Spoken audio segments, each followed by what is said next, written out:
Buenos días, Presidenta. Eduardo Esquivel Ancona, Domo de Cristal. Buenos días, gabinete. La primera pregunta es sobre el litio. Los yacimientos de litio, hay uno de Bacanora, que es en arcilla, que es muy difícil de tener, pero hay problemas con la empresa china, Yangping, creo que se llama, hay demanda de que ellos quieren seguir explotando esa mina y que no puede estar en la nacionalización. Y lo mismo sucede con una mina, en un yacimiento que está en Zacatecas, que está peleando por una empresa canadiense de litio. Quisiera saber qué avances tiene esto. ¿Quieren comentar?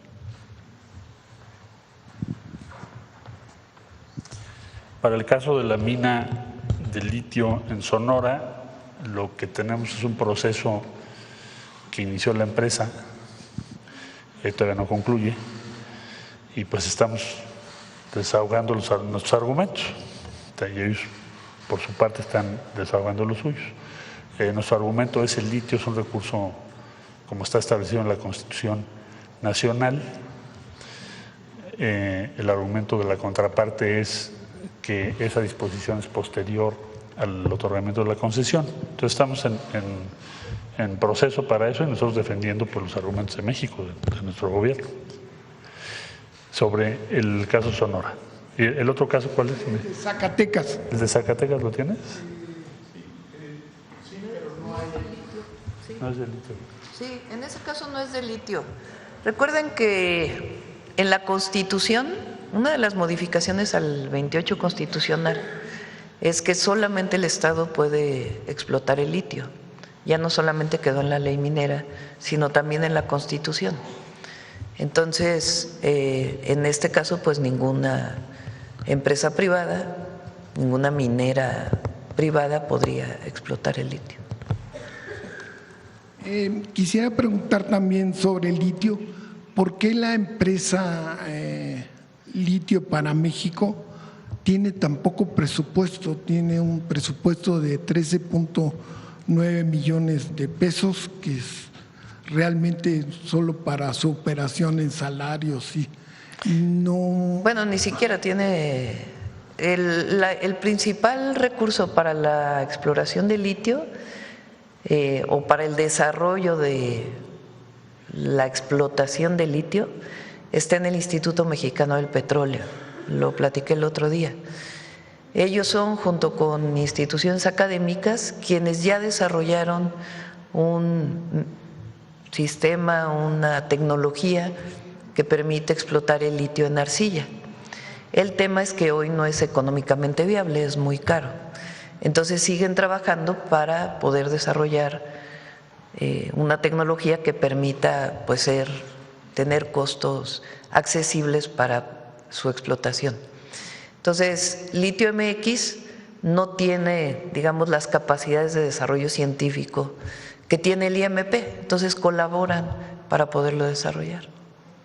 Entonces están, por así decirlo, juntos, ¿no? Sí, se está trabajando conjuntamente en eso, y también, lo comenté el otro día, litio en salmueras de pozos petroleros.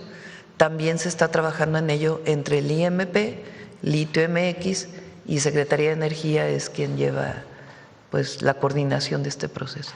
¿Y para cuándo calculan que sí pueda México ya producir litio? Bueno, depende del desarrollo de esta tecnología. El litio que actualmente se explota no está en arcilla. Entonces, para que se entienda, la arcilla es barro. Entonces, para poder separar el barro del litio, pues tiene su costo. Entonces, si es muy caro, pues entonces resulta más barato comprarlo fuera. Eso no quiere decir que no sigamos desarrollando para poderlo hacer.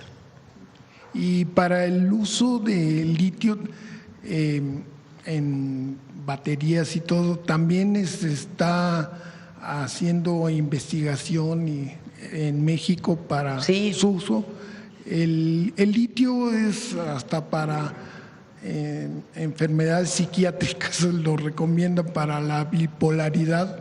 El litio es importante, es un medicamento Sí, importante. es un área estratégica para nosotros y para eso hay recursos tanto de ciencia y tecnología de la Secretaría como en el Instituto Mexicano del Petróleo, como en el propio Petróleos Mexicanos, y el objetivo pues es desarrollar todo lo que se requiera para la cadena de litio.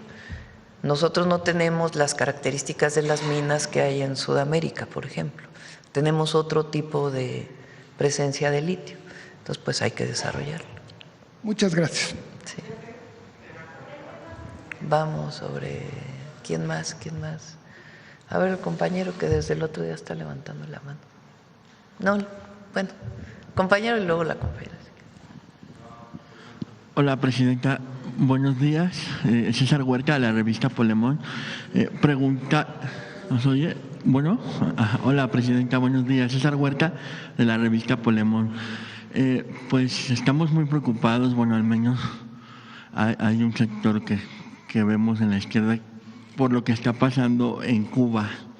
Ya sabemos que es un tema recurrente.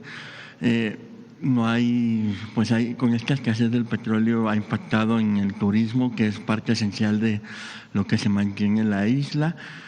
Y también, pues ya ni siquiera los doctores, los maestros pueden moverse en la isla por la falta de este combustible, que pues impacta en todo sentido, ¿no? Y pues mi pregunta es, presidenta, en México pues hubo un grupo llamado Contadora, y pues México tuvo un papel histórico cuando este grupo ayudó a desactivar guerras en Centroamérica, apostando por la diplomacia y la solución pacífica de los conflictos. Hoy, pues frente a las presiones que hace Estados Unidos para provocar un cambio de régimen en Cuba, ¿considera que es momento de que México vuelva a dar un paso al frente y proponga un mecanismo de concertación y diálogo político al estilo de este grupo Contadora, y pues que pudiera incluir a los gobiernos de Estados Unidos, Cuba, México, el Vaticano, que es un actor central y fundamental, pues, y Uruguay, que será el país que asumirá la presidencia de la CELAC? Ya lo hemos hecho, depende de los dos países. Nosotros, tanto al Departamento de Estado de Estados Unidos como a través de la Embajada en México, hemos planteado que México pone todo de su parte para poder generar un diálogo que permita, en el marco de la soberanía de Cuba, porque eso es muy importante, porque es además nuestro principio, la autodeterminación de los pueblos, generar las condiciones para un diálogo pacífico y que además Cuba, sin que ningún país tenga la sanción, pueda recibir petróleo y sus derivados para su funcionamiento cotidiano. Como lo he dicho, nosotros estamos enviando distinta ayuda, distinto apoyo. Ya el día de hoy llegan los barcos. En cuanto regresen vamos a enviar más apoyo de distinto tipo y estamos insistiendo en que México puede funcionar como el Estado, la nación que abra las puertas para que se desarrolle este diálogo. Evidentemente, pues depende de que las partes se pongan de acuerdo. Y, presidenta, pues en otro tema, hace unos días el gobierno de Estados Unidos suspendió los vuelos en El Paso por este supuesto ataque de drones de un cártel. Y al final, pues resultó que el enemigo abatido por la supertecnología militar de Estados Unidos, pues fue literalmente un globo de fiesta que confundieron en medio de un ensayo del Pentágono.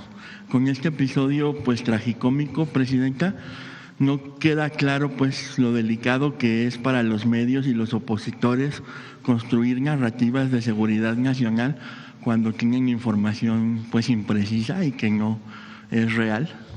Sí, hasta ahora no hay una información oficial. Hubo una declaración de la secretaria de Justicia o la fiscal, perdón, la fiscal, sería el símil aquí en México, en el momento en que estaba en el Congreso, hubo una publicación del secretario de Transporte también. Nosotros no tenemos, como lo dije ayer, o sea, no hubo nada desde México, eso pueden tener toda la certeza.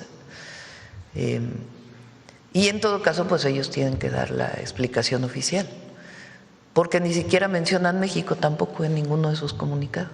Hablan de cárteles, pero nunca mencionan a México. El caso del secretario de Transporte. Y después hubo distintas declaraciones. Cuando desde la Secretaría de Relaciones Exteriores se les preguntó directamente, todavía no tenemos una respuesta. Entonces, pues ellos tendrán que explicar. No tuvo afectaciones en México, eso es importante que se conozca, sino solamente en El Paso.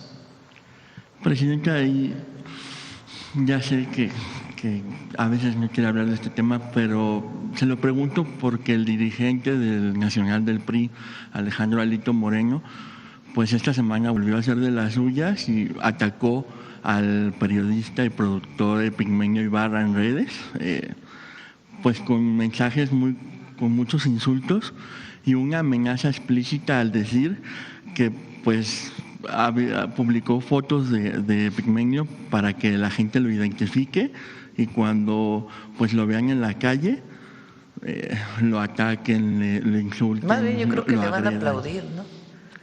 A Epigmenio.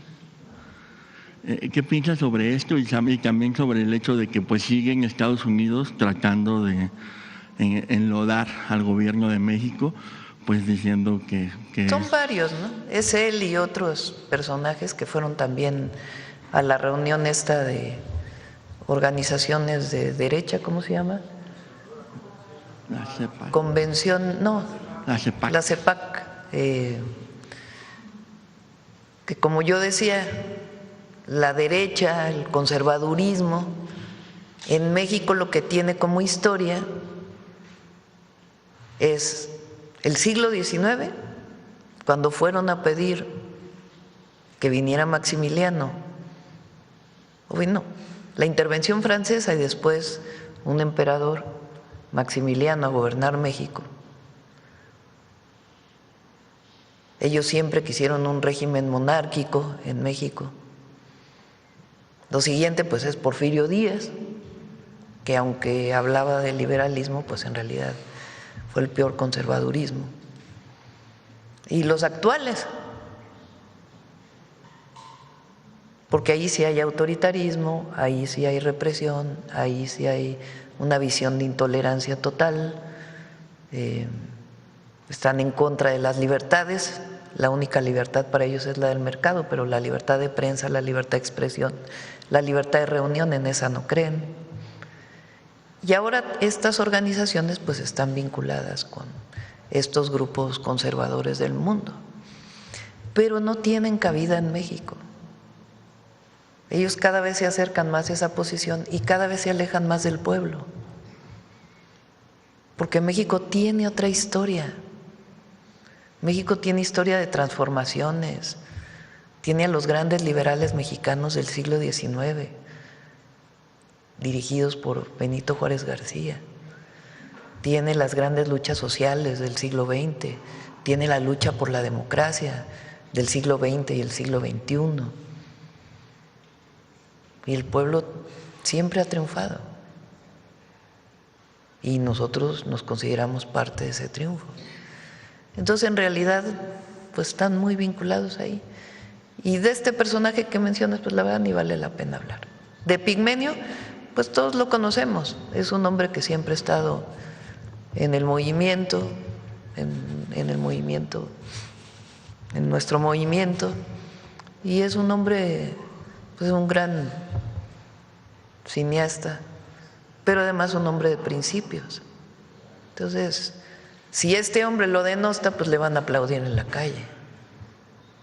Entonces, no le afecta. Y ya por último, Presidenta, pues en la revista Polemón publicamos una investigación en la que revelamos pues que los ministros, 2 de los ministros de la vieja Suprema Corte se llevaron hasta los cuadros.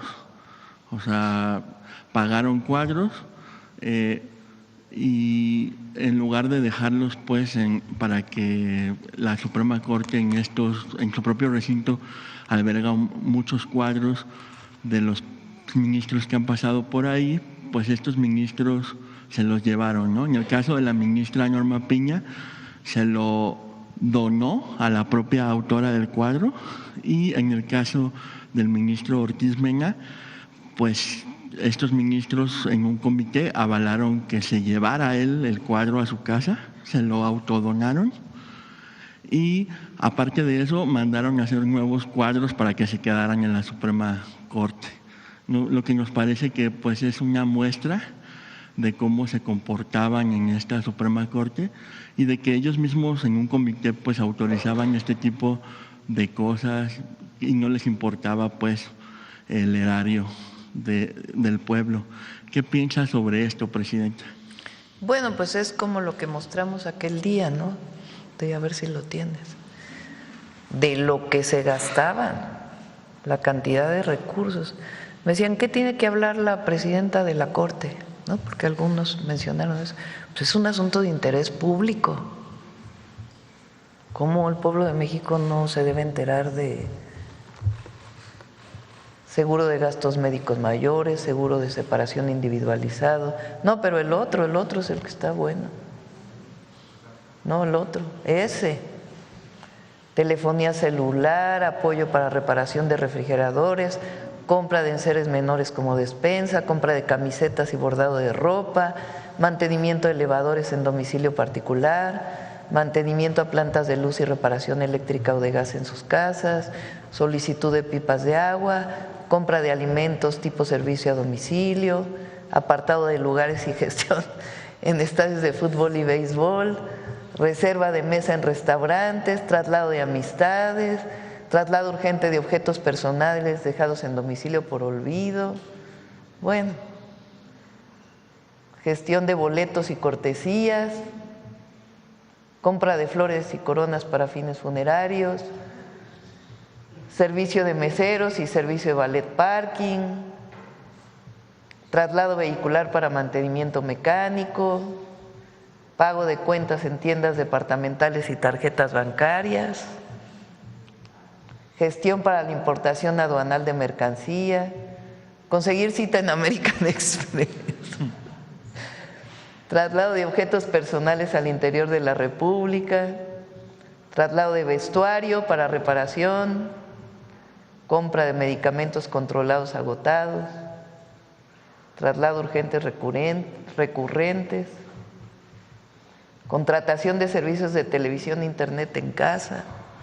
Es decir, todo esto lo pagaba el erario público, el pueblo, a cada ministro. Por eso qué bueno que cambiaron las cosas. Y ya por último, Presidenta, preguntarle su opinión sobre la aprobación de las 40 horas. Sabemos que va a ser gradual. Sí, fíjense, salió por unanimidad ayer en el Senado. O sea, todo el mundo estuvo de acuerdo, qué bueno. Son 40 horas, serán en el 2030. Fue un acuerdo entre sindicatos y empleadores.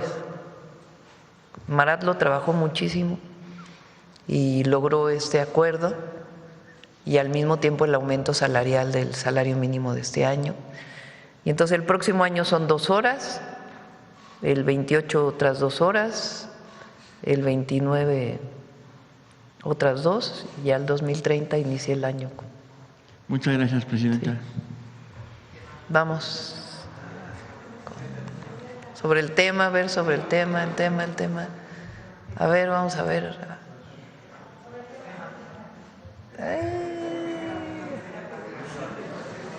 Estoy viendo quién me ha preguntado recientemente. A ver, la compañera sí me ha preguntado. Buenos días, Presidenta Elia Cruz de la Hoguera. Quisiera preguntarles a qué empresas pertenecían estas concesiones que van a recuperar.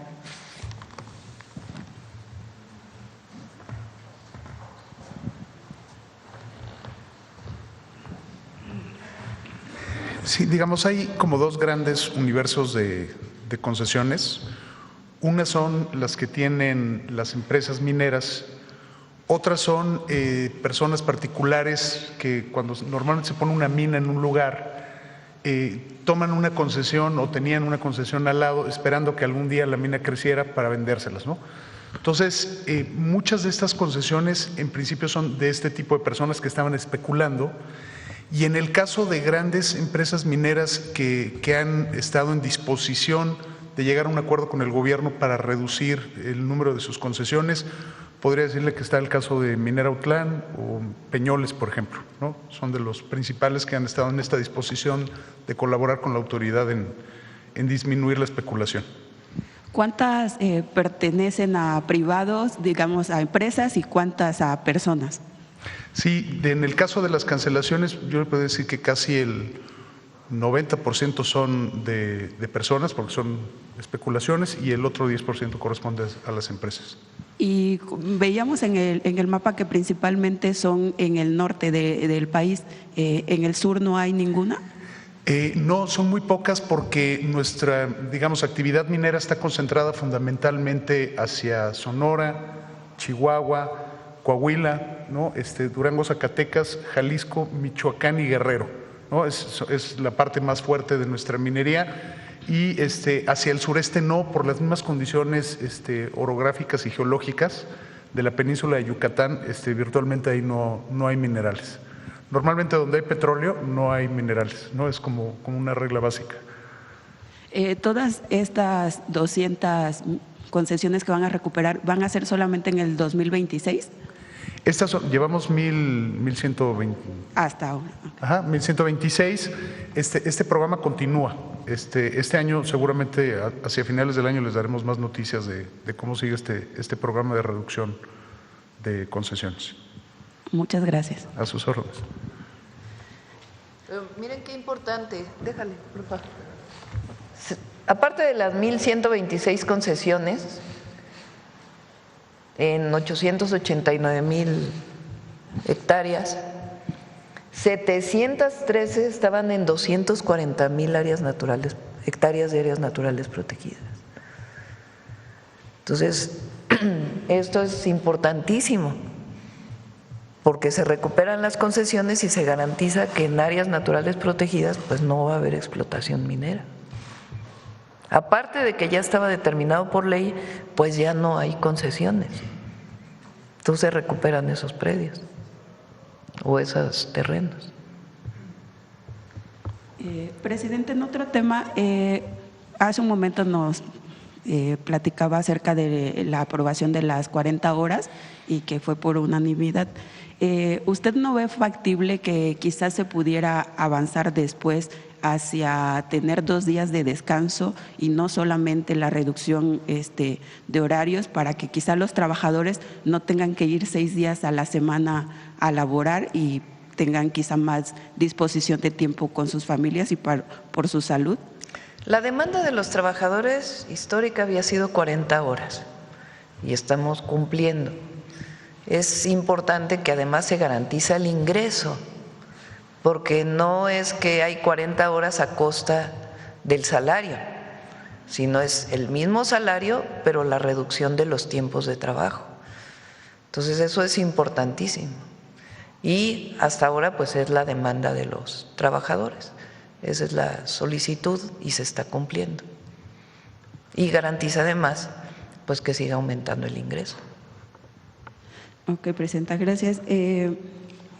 En otro tema, quisiera preguntarle cuál fue el resultado de la reunión que sostuvieron ayer los secretarios de la Defensa y la Marina, que tuvieron en Washington junto con otros militares de otros países, con el secretario de Guerra de Estados Unidos.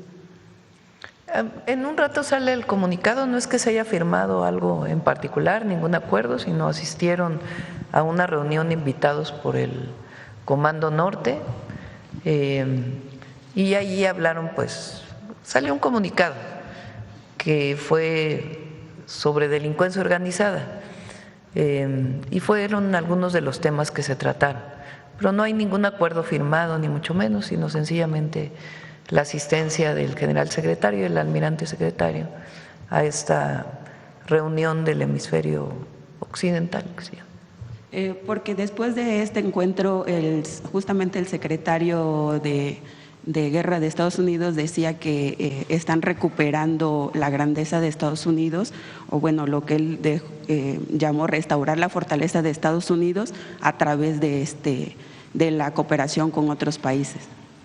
El general secretario y el almirante, además de que llevan una instrucción muy clara de defensa de nuestra soberanía, ellos mismos son patriotas, son instituciones muy patrióticas y ellos tienen una convicción de defensa de la soberanía muy clara. Entonces asisten a la reunión invitados, pero es muy claro que los objetivos de las Fuerzas Armadas pues es la seguridad nacional en el marco de nuestra soberanía y nuestra Constitución, y la colaboración y la cooperación en particular con Estados Unidos, pero también con otros países en diversos temas. Y en particular con Estados Unidos pues hay un entendimiento que hemos platicado varias veces con ustedes a partir de la llegada del presidente Trump, que deja muy claro 4 principios, a ver si los pones, Belmont. Siempre hemos hablado de estos 4 principios y ellos lo tienen muy claro y además lo hacen por convicción, y las instituciones de Marina y Defensa lo hacen por convicción. Respeto a la soberanía y la integridad territorial, responsabilidad compartida y diferenciada, respeto y confianza mutua y cooperación sin subordinación. Entonces, el mensaje es que México va a seguir en esta posición pese a lo que diga él. Sí, si asiste a esas reuniones, invitados, se escucha, pero no hay ninguna firma particular de algo adicional de colaboración, sino sencillamente el entendimiento que nosotros tenemos con Estados Unidos, que ustedes saben que esencialmente es la cooperación en información y en capacitación y algunos otros temas, pero que no tiene que ver con operaciones conjuntas en nuestro territorio. Okay, muchas gracias, Presidenta. Ayer veíamos que entrar al coordinador parlamentario en el Senado del Partido Verde, Manuel Velasco, a Palacio Nacional. ¿Se reunió con usted? No, no sé a quién vio, pero conmigo no se reunió. ¿No los va a recibir para tratar lo de la reforma electoral? Personalmente no, están trabajando con la secretaria de Gobernación, pero no tenía conocimiento ni siquiera de que había estado aquí.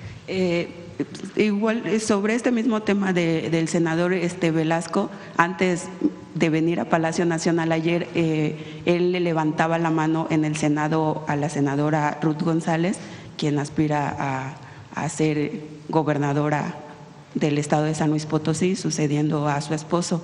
Él decía que ella va arriba en las encuestas. ¿Cuál es su opinión sobre eso, pese a que usted ha dejado claro su postura del nepotismo? Pues no solamente es mi postura, sino la hizo pública la postura de Morena. En la Constitución quedó que a partir del 2030 no puede suceder en un cargo de elección popular un familiar.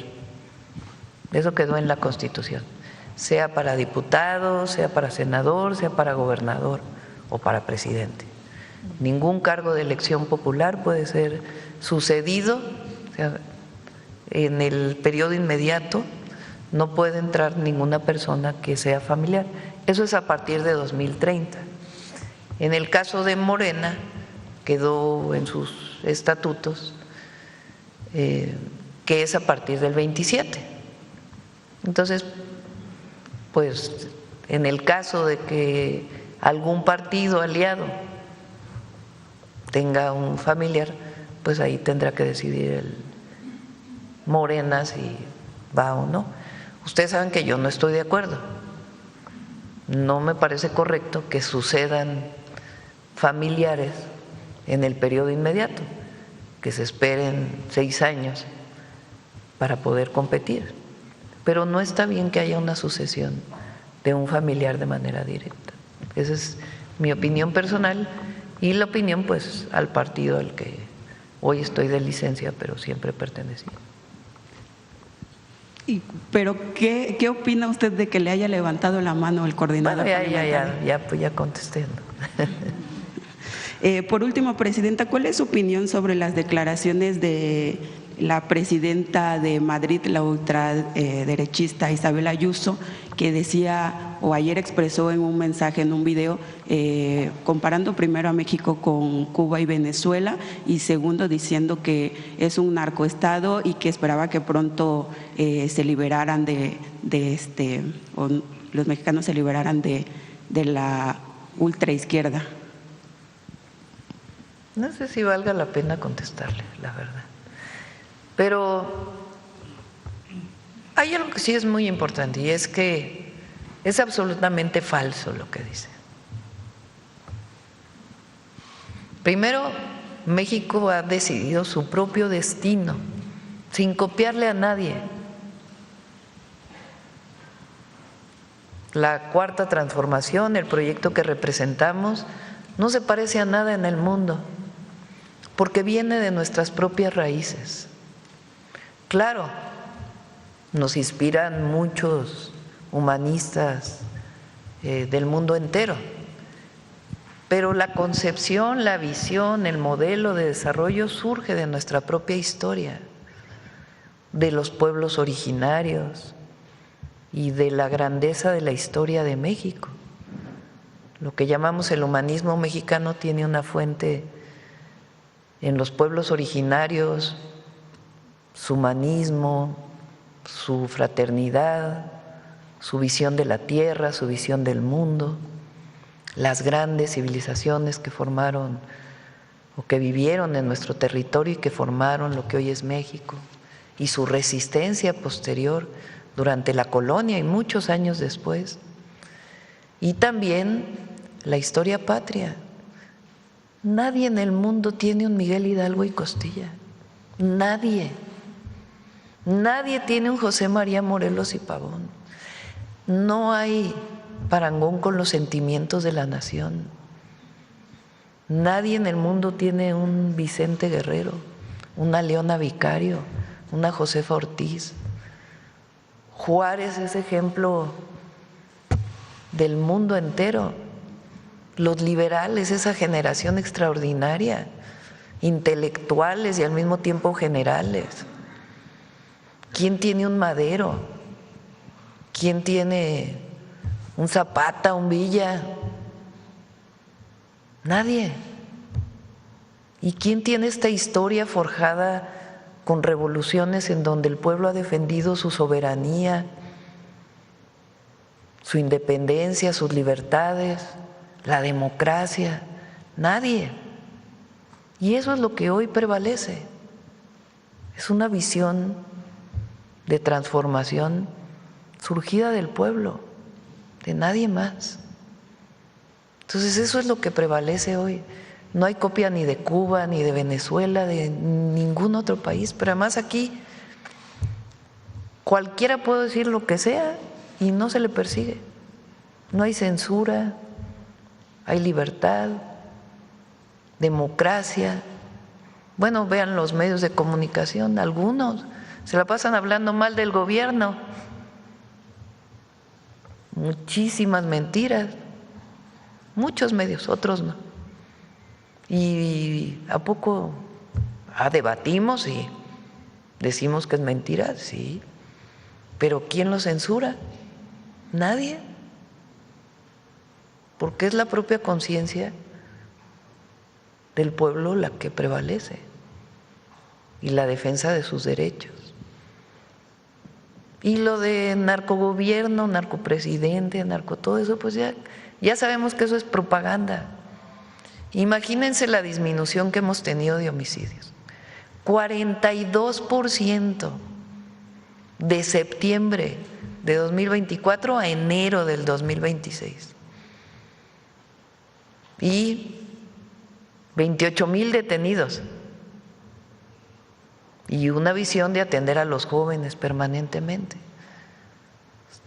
¿Cuándo hubiera habido? ¿Cómo pueden explicar eso si hubiera alguna colusión? No, con García Luna sí hubo colusión. ahí sí. Entonces, lo que les pasa es que no tienen argumentos contra nosotros. Entonces usan, pues, la mentira, la calumnia, pero la gente sabe que no es cierto, sabe que no es cierto. Es como el caso de el alcalde de Tequila que se detuvo. Pues es la mejor muestra de que hay cero impunidad. La mejor muestra que independientemente de que haya sido del partido político del que provenimos, estaba cometiendo ilícitos y hay cero impunidad. Pero ahora lo quieren poner al revés, no, pues es que como era de Morena, pues sí, pero está detenido por la Fiscalía General de la República en una investigación llevada a cabo por el propio Gabinete de Seguridad a partir de denuncias. Entonces, claro, nuestra visión es distinta, es una visión del mundo distinta, es una visión de nuestro país distinta y la vamos a seguir defendiendo. Entonces, pues claro, desde allá, desde el conservadurismo de fuera, pues es muy difícil entenderlo. Pero es algo extraordinario lo que se vive en México y es admiración del mundo entero. Presidenta, sobre el operativo ayer que hubo en Jesús María, Sinaloa, por aire y tierra, ¿tenían como finalidad la detención de un capo mayor? Fueron atacados la Secretaría de Marina, elementos de la Secretaría de Marina, y ahí hubo una respuesta y hubo las detenciones. ¿Saben quiénes son los detenidos? Pues habría que preguntarle al Gabinete de Seguridad a ver si pueden darle información. Gracias. Pero era un grupo delictivo que operaba ahí cerca de la zona de Mazatlán. Gracias, Presidenta. Buenos días. A ver. Buenos días, Presidenta. Hans Salazar, de Noticiero en Redes. Sobre el tema, preguntar, ya se aclaró la cantidad de concesiones y de hectáreas que representan y la ubicación. ¿Podría profundizar más en qué beneficia todo esto el que se regrese? Las áreas naturales protegidas, obviamente se estaría entrando en esta protección ambiental, en esta continuidad de cuidar nuestras áreas verdes, pero en las demás, ¿cuáles son los procesos? ¿Cuál es la importancia para el país de este momento con este regreso de concesiones? ¿Quieren comentarlo usted? Bueno, tiene muchas implicaciones importantes. Me parece la primera es evitar la especulación, porque muchas de esas concesiones, como ya lo explicó Fernando, estaban o fueron concedidas a particulares, en muchos casos, con el solo propósito de especular. Y finalmente eso compromete pues un número importante de hectáreas. No tiene por qué ser así. ¿Por qué tendría que concederse una concesión para especular? Si vas a invertir, bueno, es una cosa, pero si vas a especular, ¿por qué se va a hacer? Pues claro que no. Entonces, ese es un primer efecto que me parece muy importante. El segundo, muy importante, es la recuperación de concesiones sobre áreas naturales protegidas. ¿Por qué? Porque si no las recuperas, pues finalmente cualquier día puedes encontrarte con que empieza a haber alguna actividad en áreas naturales protegidas que están determinadas como tales porque son recursos importantes para el mantenimiento, protección de los ecosistemas del país. Recordar que México es uno de los países con mayor biodiversidad del mundo. Entonces no tiene por qué haber concesiones en las áreas naturales protegidas. Eso fue algo que nos subrayó mucho la presidenta desde que llegamos al gobierno. Por eso se hizo una revisión vía satelital con apoyo del Servicio Geológico Mexicano de cuáles están en áreas naturales protegidas. Entonces, esos son más de 200,000 hectáreas, es mucho. Nos va a ayudar muchísimo para proteger adecuadamente esas áreas naturales protegidas y finalmente también para proteger recursos hídricos que el país necesita a futuro, porque si dejas la concesión, como te decía yo, pues finalmente legalmente cualquiera te amaneces con la novedad de que hay alguna actividad ahí. Entonces tiene todas esas implicaciones que creo que son muy importantes. ¿En qué sexenios fueron entregadas estas concesiones? ¿En qué sexenios se entregaron estas? Pues yo creo que son varios sexenios, ¿no? ¿Desde cuándo sería? De la época de Calderón son el mayor número. Pero si quieres lo detallamos y lo proporcionamos para que lo tengas con precisión. Muchas gracias. También quisiera preguntar, Presidenta, sobre el tema de los llamados minerales críticos. Se ha, me parece, dado información de todo tipo e incluso especulado al respecto sobre los acuerdos que pueda haber o que se estén planteando tanto dentro del marco del propio TEMEC en torno a esto, minerales críticos en concreto, y también con cómo se maneja esto, incluso se está manejando a nivel mundial, dada la importancia para la economía. Si pudieran precisar más, ya que es un tema estratégico para el país, Presidente. Sí, ahora le paso la palabra al secretario de Economía, pero es muy importante algo. Las reservas de minerales son de México. Y en todo caso su explotación le corresponde a México. Ahora podemos explicar qué es minerales críticos, pero eso no está a ninguna negociación. Eso está en nuestra Constitución. Y eso está muy claro para todos. Entonces no estamos cediendo nada a nadie. Eso es muy, muy importante que se considere. Y le paso la palabra a Marcelo sobre esto. Gracias, Presidenta. Bueno, primero debo decir que México ha estado participando en el tema de minerales críticos en muy distintos foros y con muy diferentes países.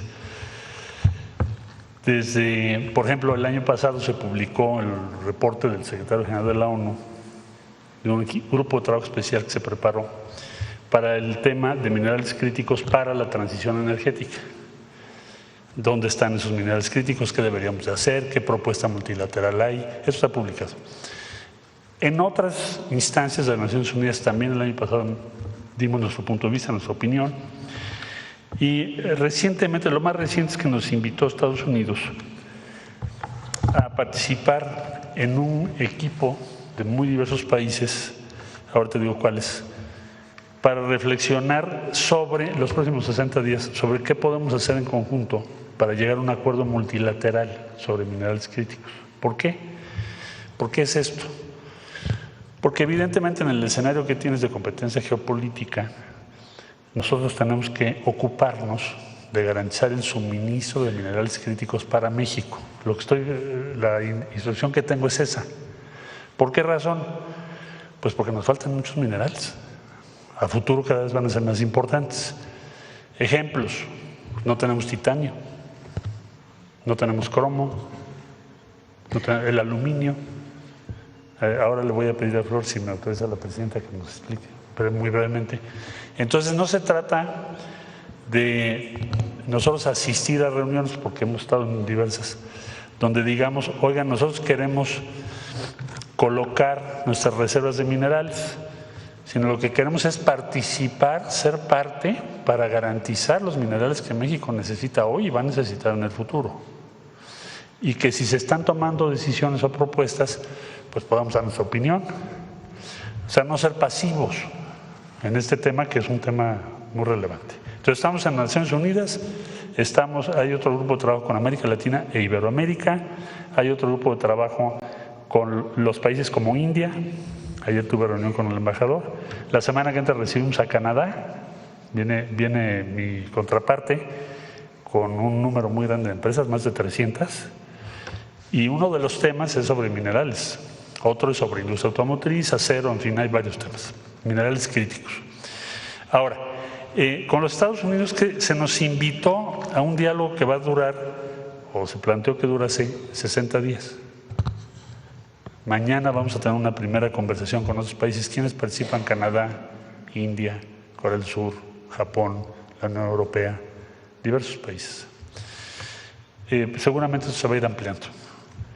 Y bueno, ya a partir de mañana pues nosotros presentaremos nuestro punto de vista. ¿Qué es lo que nos preocupa a nosotros? Que haya estabilidad y certidumbre y respeto en el ámbito multilateral para garantizar el suministro. Porque también podemos ir a un mundo en donde te amanezcas con que quien produce uno de los minerales que necesitamos diga pues ya no está disponible. Así que buscamos que se respete el acceso equitativo, legal, justo a los minerales críticos. Ahí tenemos dos caminos. Uno, no participar, ser espectadores, lo cual sería un grave error. El otro es sentarnos en la mesa, en diferentes mesas, y defender la postura mexicana, que esencialmente es esta que te estoy comentando ahorita. El plan de acción al que se refiere esta invitación que nos hizo Estados Unidos dice claramente: los participantes, de conformidad con sus respectivas leyes, eso es algo que México puso, y con base en el respeto mutuo de su soberanía. O sea, nosotros en todas las mesas a las que vayamos, sea de la ONU, Iberoamérica, bilaterales o multilaterales como esta invitación, ese es el principio que nos va a guiar, que es la instrucción que tenemos de la presidenta. Entonces, les iremos informando qué se habla sobre esto. Al día de hoy, me dijo la presidenta, publica exactamente cuál es el plan de trabajo, es este, el que se publicó, y así vamos a manejar todo con absoluta transparencia. Desde luego no haremos ningún compromiso que pueda estar en contradicción con nuestras leyes o la Constitución.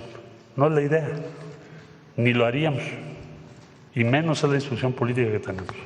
Entonces, el propósito es entonces participar, dar nuestro punto de vista, procurar que el orden multilateral que está moviéndose. Te pongo otro caso. Vamos a tener la reunión de la Organización Mundial de Comercio. Tiene que ver con eso también. Va a ser en Camerún. Porque la Organización Mundial de Comercio se va a rehacer.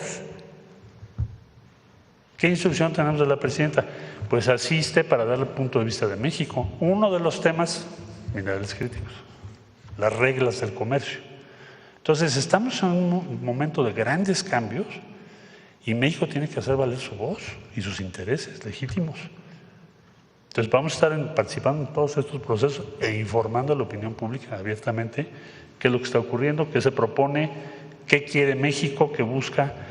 Y si ustedes me permiten, para coadyuvar a la información sobre esto, Flora, a lo mejor sería bueno que informaras qué son minerales críticos para México, cuáles son, para que todos sepamos de qué estamos hablando. Si me autoriza, por favor.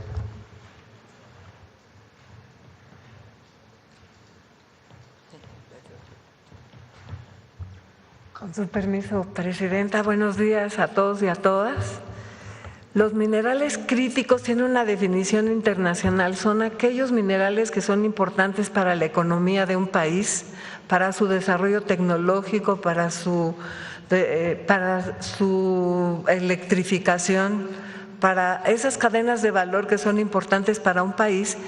Y los críticos tienen la característica de que es probable que se disrumpa o se interrumpa el suministro en alguno de los puntos. Existe ese riesgo, entonces por eso le denominan críticos. Una de las condiciones de la criticidad de un mineral es que ese país lo tenga como recurso natural, que lo pueda extraer de manera económica, o si lo importa, que lo importe de un país que no le vaya a cortar el suministro, al menos a corto plazo, o lo importe de algún país que a lo mejor esté en guerra, que tuvo una inundación. Ahí hay un riesgo de que ese suministro se pueda interrumpir. Por eso le llaman críticos. Entonces, esto se tiene que hacer una evaluación con muchos factores y por eso cambia los minerales críticos de un país a otro. No es la misma condición la que tiene México, que por ejemplo tiene cobre, plomo, zinc, plata, oro, varita, muchas cosas que somos privilegiados como país, pero otros no lo tenemos. Estos que tenemos nosotros y que incluso pudiéramos exportar a otros países no tienen esa categoría. Sin embargo, aquellos que no contamos con ellos o que su proceso es muy costoso, como se estaba hablando de litio, en este punto todavía es crítico porque no lo disponemos y lo tenemos que importar, y entonces al no contar con él, siempre ese riesgo de la falta del suministro es lo que le da esa criticidad a ese mineral en específico. Muchas gracias. Bueno, de los minerales que nosotros no tenemos, porque no hay un marco geológico, porque no pudiéramos todavía tener un proceso metalúrgico que sea económico en su extracción, pues está, por ejemplo, el litio en primer lugar, porque no tenemos el proceso, está el níquel, está el cobalto porque es escaso, está el aluminio, no tenemos marco geológico para el aluminio, el cromo, germanio, iridio, paladio, platino, tantalio, titanio y vanadio. Son los que hemos visto que nuestro país importa prácticamente al 100% del consumo en la industria que se está aplicando. Entonces, esta dependencia total hace que ese mineral se pudiera volver crítico en algún momento. Muchas gracias. Con su permiso. Solo adicionar algo, si me permite, muy brevemente sobre esa lista que está ahí. Entonces, por eso es importante, y nos dio instrucciones la presidenta, que participemos en todos los aspectos, en foros o espacios multilaterales, porque como pueden ustedes observar, tenemos una lista importante, por ejemplo, aluminio, toda la industria automotriz depende de aluminio. Hay muchos de los que ahí se enumeran, que tenemos identificados, pues que no los podemos producir en México. Entonces, por eso tenemos que estar en todos los foros y defender nuestros puntos de vista y garantizar para nuestra industria que te podamos tener ese suministro. Y luego del lado derecho tienes en donde son nuestros fuertes. Como ustedes podrán observar, está varita, cobre, fluorita, grafito, magnesio, manganeso, plata. Obviamente somos el primer productor mundial, plomo y zinc. Eso sería como los puntos fuertes. Y los 15 otros es donde no los tenemos. Tenemos que comerciar con los demás. Entonces, bueno, pues vamos a estar participando y les vamos informando. Pero es importante que se tenga la lista para quienes nos están viendo. Cuando hablamos de minerales críticos, son esos los que México no son los mismos que otros países, porque quien tiene aluminio, evidentemente para ellos no es crítico el aluminio. Por ejemplo, Canadá, pues probablemente no está en su lista, pero en la nuestra sí, porque no lo tenemos. Y del otro lado son los que sí tenemos nosotros. Ese es el marco de nuestra participación hoy en el mercado mundial y vamos a todos los foros con esta lista. Gracias, presidente. Gracias. Presidenta, también preguntarle su opinión sobre que, de acuerdo a una información reciente que se ha publicado, México se ubica dentro de los 3 países dentro de la OCDE con mayor confianza en su gobierno nacional. En el gobierno, ya que el 54% de la población expresa confianza, a diferencia de los demás miembros que no llegan ni a 40% de su confianza con su gobierno. Y también hay otro dato por parte de INEGI, si me permite, es una encuesta en la que la percepción de la corrupción ha disminuido por parte de la población, ha disminuido esa percepción y ha cambiado hace un comparativo del 2017 al 2023, donde hay una caída de 91.1 a 83.1%, este cambio de percepción con respecto a la corrupción en nuestro país, frente obviamente al gobierno. Quisiera preguntar eso. Sí, ¿no traes más países? Nada más sacaste esos 3. A ver, Juan.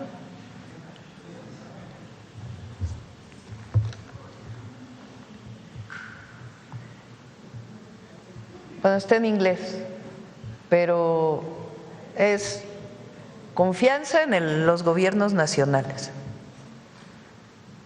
Australia es el más oscuro, es alta o moderada, ¿no? El azulito más claro, neutral, el anaranjado bajo y el guinda no sabe. Entonces, el promedio de la Organización para la Cooperación y el Desarrollo Económico es 40% de alto y moderada confianza. Australia, ¿qué será? 43 más o menos. Bélgica, pues por ahí se va. Estoy buscando México. Ah, México está acá. A ver, pásame el…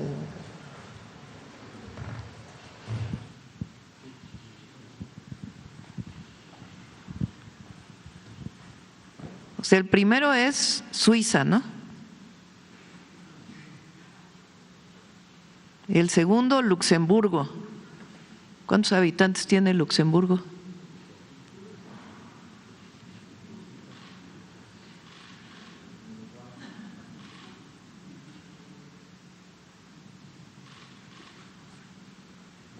Como 100,000, ¿no?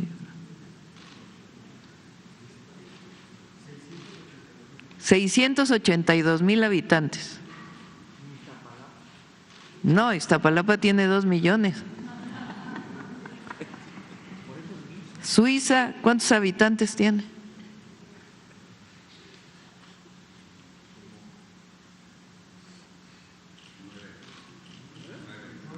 $9 millones, como la Ciudad de México, sin su área metropolitana.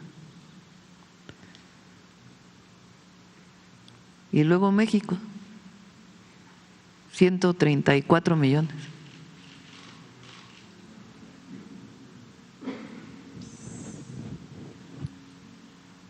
Ganamos a Noruega, Portugal, España, Suecia, Reino Unido, Costa Rica, Dinamarca, Estonia, Finlandia, Francia, Alemania, Grecia, Australia, Bélgica, Canadá, Chile, Colombia. Está bueno, ¿no?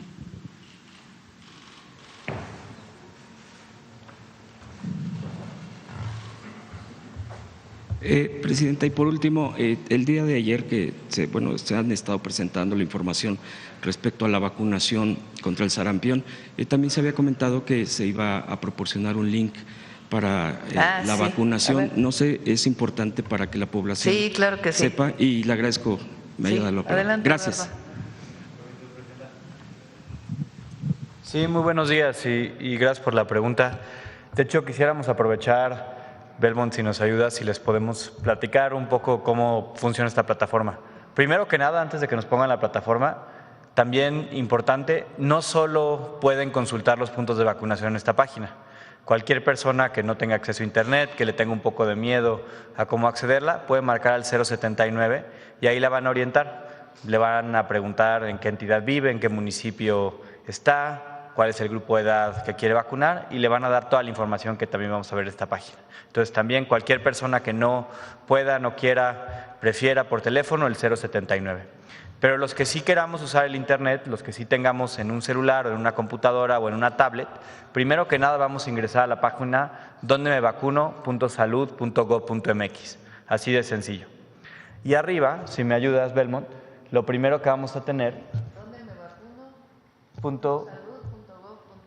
Esa es nuestra página, funciona tanto en computadora como en una tableta y en el celular. Podemos usarla como nosotros querramos. Ahora sí, nos metemos a la página. ¿Qué es lo importante y lo más fácil? Pues que naveguemos de acuerdo a nuestra entidad federativa. Entonces pensemos, por ejemplo, que vivimos aquí en el centro de la Ciudad de México. Escojamos en entidad Ciudad de México, CDMX, como viene ahí. Y después nosotros estamos aquí en la alcaldía Cuauhtémoc. Entonces podemos poner nuestro municipio, en el caso de la Ciudad de México, una alcaldía. Ponemos ahí Cuauhtémoc y salen todos los puntos. Vamos haciéndole zoom con nuestros dedos y, por ejemplo, si se acercan al centro de la ciudad, nosotros estamos aquí en el Zócalo, van a poder ver todos los puntos.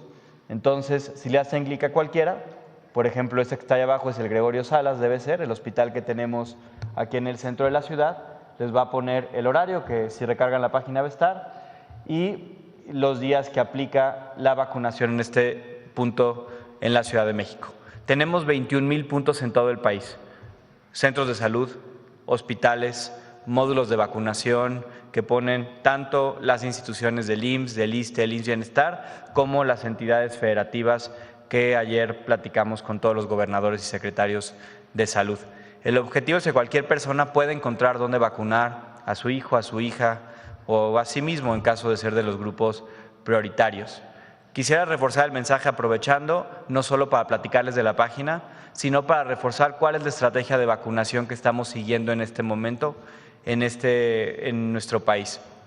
En primer lugar, recordar, México tiene hoy una tasa de vacunación muy alta, que protege a la gran mayoría de los mexicanos. Por eso, aún siendo un país, como decía la presidenta, de 133 millones de habitantes, un poco más, tenemos hasta ahora un poco más de 9,000 casos en un año. ¿Por qué ha pasado esto? Porque estamos vacunados la gran mayoría de los mexicanos. Eso nos ha dado protección, que ha reducido la velocidad con la cual se ha movido el virus. Si no tuviéramos vacunación, estaríamos hablando de otra situación. Sin embargo, todavía hay un número importante de personas que se requieren vacunar. ¿Y cuál es nuestra prioridad como Gobierno de México y a los que les pedimos que busquen esa página, que se informen? Son los niños y niñas entre 6 meses de edad y entre 12 años. ¿Por qué son importantes? Primero, porque los chiquitos, los que tienen 6 meses, todavía no han tenido una oportunidad de vacunarse, porque el esquema de vacunación normal inicia a los 12 meses. Pero hoy que hay un movimiento de la transmisión del virus, pues es importante que se vacunen. En segundo lugar, porque son los que más veces, aunque sean más chiquitos, pues se pueden tener una enfermedad más grave. Entonces, en todo el país, estos 21,000 puntos que ustedes pueden encontrar van a aplicar la vacuna a los niños de 6 meses a 12 años. ¿Qué niños estamos llamando? Aquellos que no se han puesto ninguna vacuna, que todavía no les ha tocado o que por alguna razón u otra no se la han puesto, o aquellos que ya se pusieron la primera vacuna y pasaron más de 6 meses y no se han puesto la segunda. Si usted es madre o padre, tío, tía, abuela, abuelito de un niño en este grupo de edad o una niña y ya tiene las 2 vacunas, no se preocupe, su niño está protegido. Quienes estamos llamando a vacunar son los que no se la han puesto en ninguna ocasión o que no han terminado su esquema de vacunación. Son las personas que les pedimos que visiten este sitio. Y la vacuna los va a proteger rápido y no solo los va a proteger en nivel individual para que su niño o su niña esté protegido, sino nos va a proteger a todos para que el virus no encuentre cómo reproducirse. Luego, ¿a quién también le pedimos que use esta página? Tenemos 7 entidades federativas que tienen una tasa de transmisión más alta que las demás. Estos 9,000 casos que tenemos en México han ocurrido principalmente en 2 o 3 estados. Chihuahua, que ya se acabó prácticamente el brote, que fueron la mitad de los casos y que no tenemos ya una transmisión desde hace 3 o 4 meses. Y tenemos hoy algunos estados que sí tienen una transmisión más alta. Jalisco, la Ciudad de México, Nayarit, Sinaloa, Colima y Tabasco.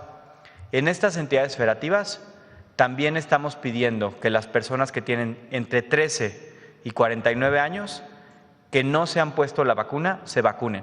Si ustedes ya se la pusieron, yo le pregunté a mi mamá hace algunas semanas si se acordaba cuando me la puse, si se acordaba, no se preocupen, están protegidos. Si no se acuerdan, si no se la han puesto, vayan. Pero no hay una razón, si ya la tienen, para ir a vacunarse inmediatamente.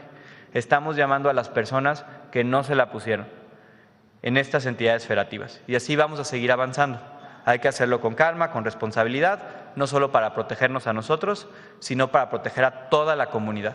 Cuando uno se vacuna, no solo evita que nosotros nos enfermemos, evita que los demás se enfermen, chiquitos y grandes. Y finalmente, porque es una pregunta que hemos oído, los que tienen 50 años y más, la mayoría de ellos en el país o se vacunaron o porque nacieron antes de la erradicación del virus y antes de los brotes fuertes de 1989, ya están protegidos normalmente tanto por la vacuna como por la infección previa. Por esa razón no son parte de este grupo prioritario. Esa es la razón. No se preocupen, no es por dejarlos fuera, es porque como ocurrió el sarampión en el siglo XX, la mayoría o les dio o se vacunaron en esa gran campaña de vacunación que ocurrió en el brote de 1989. Entonces, eso es lo que tenemos que tener claro. Perdón por la larga explicación, por la pregunta, pero por favor consulten la página para que estos 2 grupos puedan acudir a vacunarse. Hoy hay que tener tranquilidad. Hay lugares donde estamos monitoreando muy bien el virus porque son lugares muy específicos de nuestro país y lo más importante es que las personas que no se han vacunado en estos 2 grupos que les comento lo hagan. Pero si estamos vacunados, podemos estar tranquilos. Muy bien explicado. Adelante, ¿quién más? A ver, vamos. A ver, de este lado. A ver, ¿quién sobre el tema? No, pero tú ya preguntaste mucho. A ver, la compañera que no ha preguntado. Pero hay que hacer cola porque apenas. Sí. Buenos días, presidenta.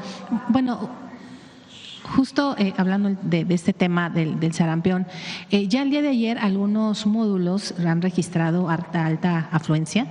No sé si tenga registrado pues dónde se ha reportado más. Y un poco con el sentido de hacer un llamado a la calma, porque me parece que con todo esto pues la gente ha corrido a los módulos a vacunarse y se registran filas muy largas, incluso en la madrugada, una cosa así.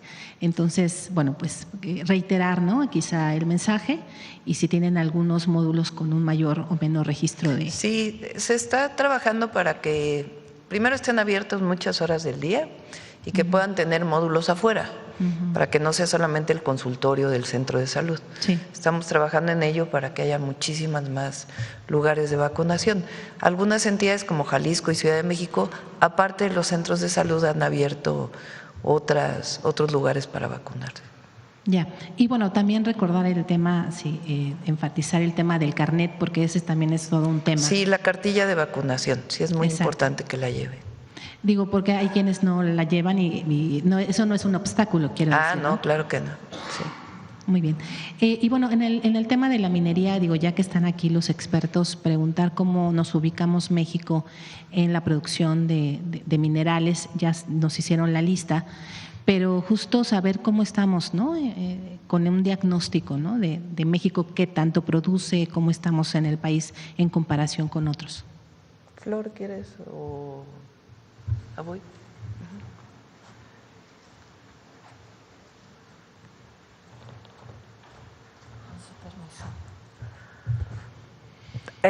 Respecto de los minerales que tiene México, se presentaban dos listados, ¿no? Uno en donde somos fuertes, tenemos una industria que está bien consolidada, tenemos el recurso mineral, sabemos cómo extraerlo y cómo procesarlo, y hasta tenemos varias cadenas de valor.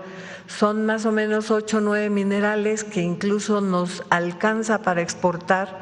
Exportamos mucho de ello a Estados Unidos, pero como México tampoco tiene todos los minerales, somos privilegiados, pero no tenemos el total de los minerales.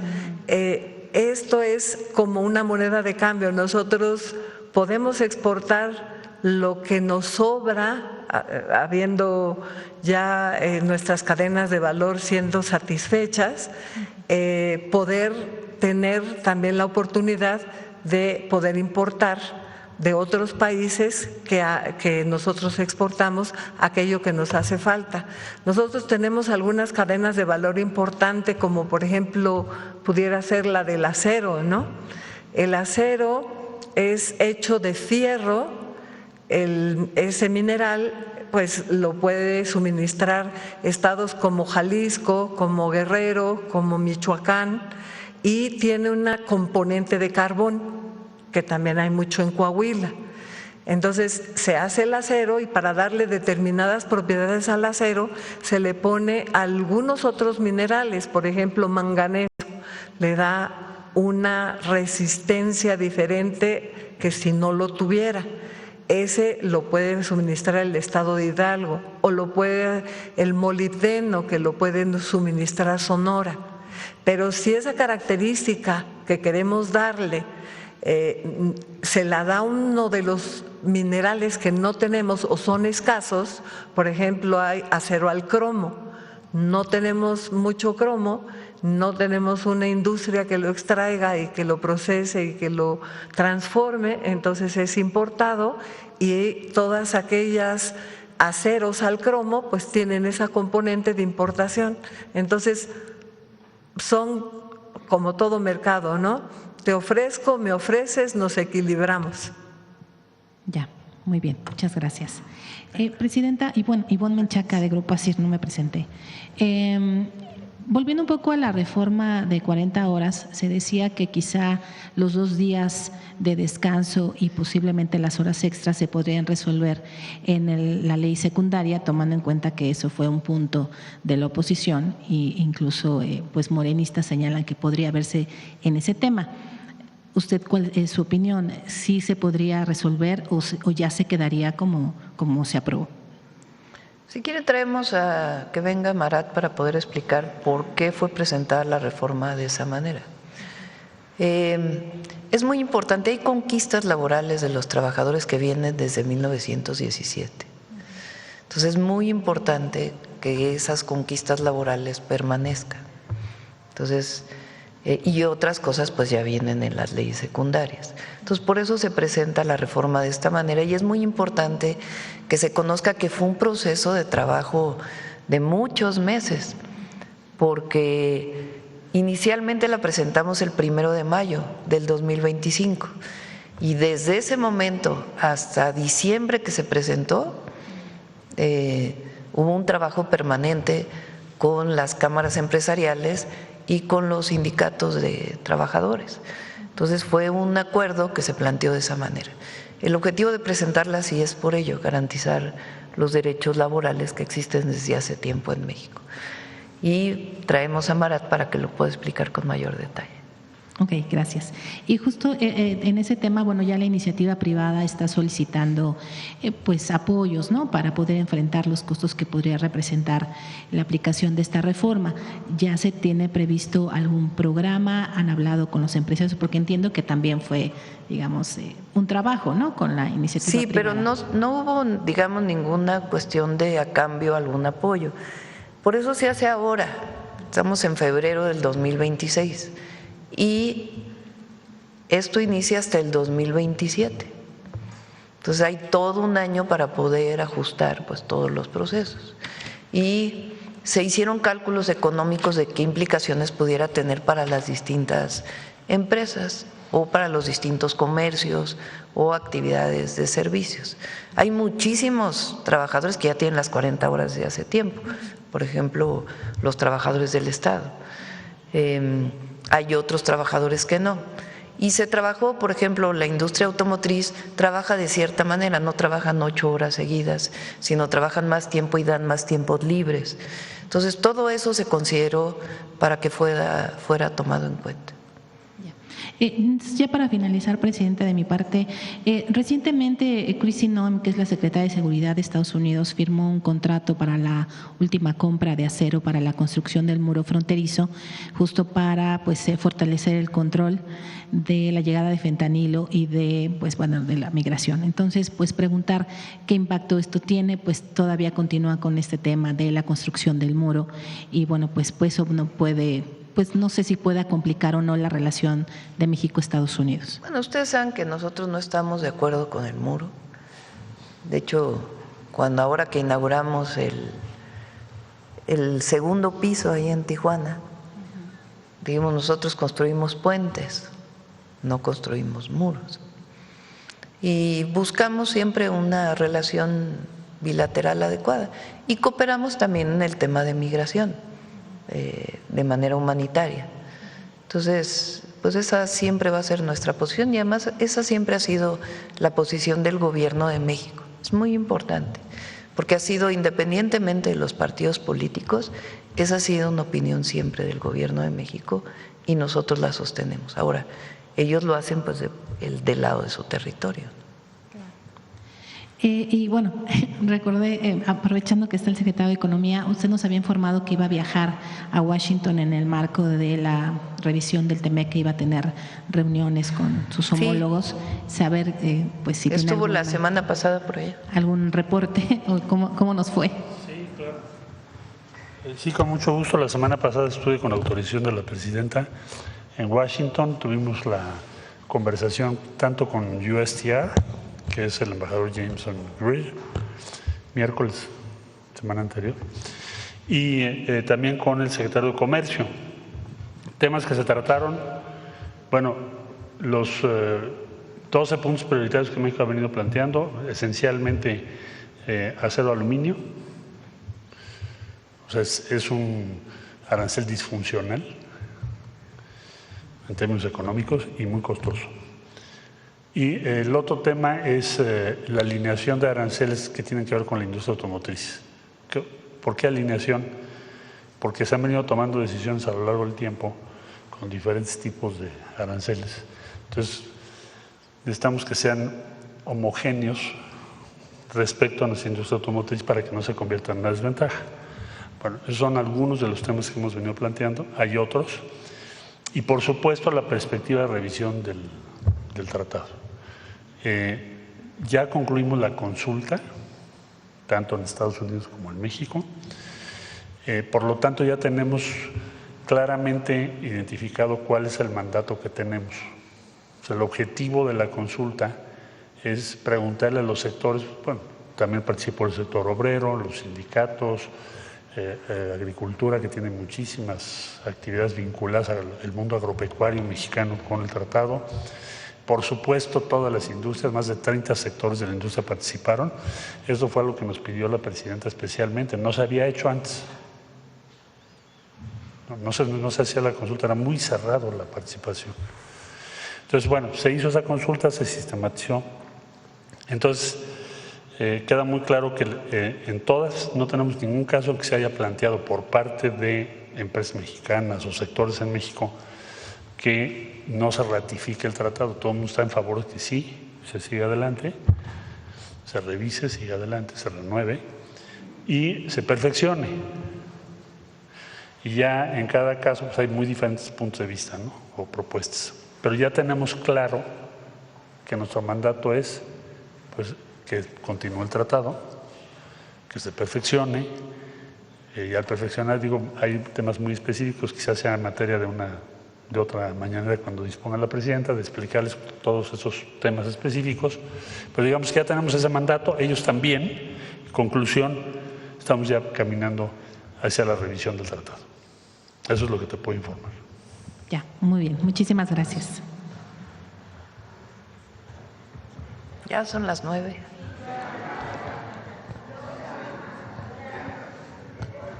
Ya, ¿no?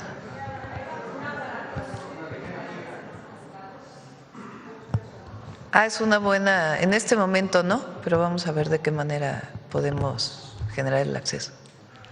Sí. Bueno, cerramos, vamos con Mujeres en la Historia. Con permiso, presidente. Muy buenos días a todas y a todos. Como recordarán, el pasado jueves 5 de febrero conmemoramos el 109 aniversario de la promulgación de la Constitución de nuestro país. Del 1 de diciembre de 1916 al 31 de enero de 1917, en el Teatro de la República de la ciudad de Querétaro, el Congreso Constituyente debatió las ideas surgidas antes y durante la Revolución. Pese a que no hubo participación de mujeres de manera física dentro de este Congreso, sí estuvieron presentes sus ideas y sus aportaciones. Conozcamos la influencia de las ideólogas de la Revolución en la Constitución que nos rige el día de hoy. La actual Constitución Política de los Estados Unidos Mexicanos, promulgada el 5 de febrero de 1917, es la ley suprema del país y consigna los principios fundamentales que fueron la causa, la bandera y el aliento de la Revolución. Los planteamientos más innovadores impulsados por los diputados del Congreso fueron aquellos relativos a la educación, la tenencia de la tierra y los derechos laborales, plasmados en los artículos 3, 27 y 123. Si bien no hubo participación directa de las mujeres en el Congreso Constituyente, detrás de esas conquistas estuvo su participación activa. El artículo 27, que impulsó la restitución de las tierras a los pueblos despojados y la creación de los ejidos, retomó algunos de los principios del Plan de Ayala, la bandera ideológica del zapatismo, cuyo proemio fue escrito por la intelectual revolucionaria Dolores Jiménez y Muro. Juana Belén Gutiérrez fue otra mujer propagandista y revolucionaria, que también se sumó a la lucha social zapatista, cimiento de este artículo constitucional. el artículo 123, que estableció los derechos fundamentales de los trabajadores, el salario mínimo, la jornada de 8 horas, el derecho a un día de descanso y mejores condiciones de trabajo. Demandas que fueron ejes de lucha en el manifiesto y programa del Partido Liberal Mexicano de 1906, una organización revolucionaria que contaba con una base importante de mujeres, obreras, trabajadoras del hogar, profesoras, periodistas, madres y esposas, que hacían valer su voz y sus demandas en el periódico Regeneración. Concepción Rivera, Andrea y Teresa Villarreal, así como Lucía Norman y María Bruce, pareja sentimental de Ricardo Flores Magón. Durante la Revolución, la participación de las mujeres en la Casa del Obrero Mundial, en sus múltiples sedes, también fue clave. María Mora, Ana María Tejeda, Consuelo López, Esther Soto, entre otras más, lucharon, desde sus condiciones como trabajadoras, por una serie de reivindicaciones que más tarde se materializaron en el artículo 123 constitucional. En cuanto al artículo 3º, la lucha por el derecho a la educación laica fue una cuestión muy anterior al debate constitucional, y entre sus principales promotoras estuvieron las maestras, quienes desde el siglo XIX posicionaron la educación como un factor de transformación social y de liberación de las mujeres. En el Congreso Constituyente, convocado por Venustiano Carranza en septiembre de 1916, no se contempló a las mujeres como sujetos con la capacidad de participar en la discusión constitucional, pese a que ellas también se habían involucrado en el proceso revolucionario. Hubo voces femeninas que se hicieron escuchar para defender su derecho a participar en la construcción del nuevo orden político. Una de las más contundentes fue Ermila Galindo, periodista, revolucionaria y política mexicana, quien sentó un precedente de participación política femenina al enviar al Congreso Constituyente, a finales de 1916, la iniciativa de ley para otorgar derechos políticos a las mujeres, particularmente el derecho al sufragio. Galindo argumentaba que solo con el poder del voto, las mujeres podrían organizarse para defender sus intereses, los intereses de sus hijos y los de la humanidad. Sin embargo, la iniciativa no prosperó y el sufragio femenino quedó como una de las grandes deudas de la Revolución Mexicana. El 31 de enero de 1917 se concluyó la redacción de la Constitución Política de los Estados Unidos Mexicanos, la primera carta magna en el mundo que incorporó derechos sociales, educativos, agrarios y laborales.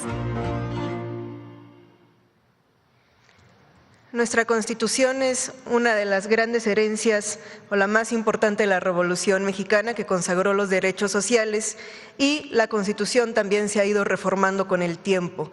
Un tiempo como el que vivimos el día de hoy, que es el tiempo de mujeres, donde también hemos visto que la Constitución se reformó en el derecho de la igualdad sustantiva, garantizando que los derechos de las mujeres se cumplan en igualdad salarial, en también igualdad de oportunidades y también con una seguridad con perspectiva de género. Las reformas a la Constitución también garantizan el tiempo que estamos viviendo hoy día. Muchas gracias.